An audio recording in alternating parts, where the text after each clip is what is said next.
আরজিকর কাণ্ড নিয়ে অসংবেদনশীল মন্তব্য করার অভিযোগ উঠেছিল সৌরভ গঙ্গোপাধ্যায়ের বিরুদ্ধে। তিনি একে বিচ্ছিন্ন ঘটনা বলে উল্লেখ করে বিতর্কে জড়িয়েছিলেন। এরপর তার স্ত্রী ডোনা গঙ্গোপাধ্যায় প্রতিবাদ মিছিলের আয়োজন করেন। তাতে পা মিলিয়ে বিচার চেয়েছিলেন সৌরভ। অনেকেই বলেছিলেন বিতর্ক ঢাকতেই এই মিছিলের আয়োজন, কিন্তু চিকিৎসক তরুণীর মৃত্যুর 1 মাসের মাথায় বেফাঁস মন্তব্য করলেন ডোনাও। তিনি বললেন, রেপ টেপ সব জায়গাতেই হয়ে থাকে। অনুষ্ঠানের শেষে সাংবাদিকদের মুখোমুখি হলে আরজিকর কাণ্ড নিয়ে প্রশ্নের মুখে পড়েন ডোনা। গতকাল সুপ্রিম কোর্ট যে জুনিয়র ডাক্তারদের কাজে ফেরার নির্দেশ দিয়েছেন, সেই প্রসঙ্গে তার কাছে মতামত চাওয়া হয়। তিনি জবাবে জানান, এত লোক অসুস্থ হয়ে যাচ্ছে, অনেকে প্রাণ হারাচ্ছে, লোকের অসুস্থতা তো আর কমছে না। এটা তো আমাদের কর্তব্য।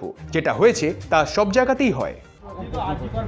রাস্তায় নেমেছিলেন, আজকে আবার সুপ্রিম কোর্ট অর্ডার দিয়েছে যে ডাক্তারদেরকে কালকের মধ্যে কাজে ফিরতে হবে, কি বলবেন? হ্যাঁ, কারণ এত লোক অসুস্থ হয়ে যাচ্ছে, অনেকের প্রাণ হারাচ্ছে, লোকের অসুস্থতা তো আর কমছে না। তো এটা তো আমাদের কর্তব্য করা, যেমন লোকেদের কর্তব্য দেখুন আই গেস এই যেটা হয়েছে রেপ টেপ সব জায়গায়ই হয়, কিন্তু কলকাতার বাংলার মতো এত প্রতিবাদ কোথায় হচ্ছে? এটা তো বাংলার আমাদের গর্ব যে বাংলায় এরকম একটা প্রতিবাদ সব মানুষেরা করছে। এটা একটা বিশাল ব্যাপার। তো এটা আমার মনে হয় এটা এইদিকে ব্যাপারটা খুব দুঃখিত, সেই রকম সব শ্রেণীর মানুষ এসে প্রতিবাদ করছে। তাদের আজকেও আমরা তাসের দেশ করছি, ওটাও একটা রবীন্দ্রনাথের প্রতিবাদের সুর। তো এই আর কি। তো এর জন্য আশা করছি তাড়াতাড়ি জাস্টিস পেয়ে যাবে।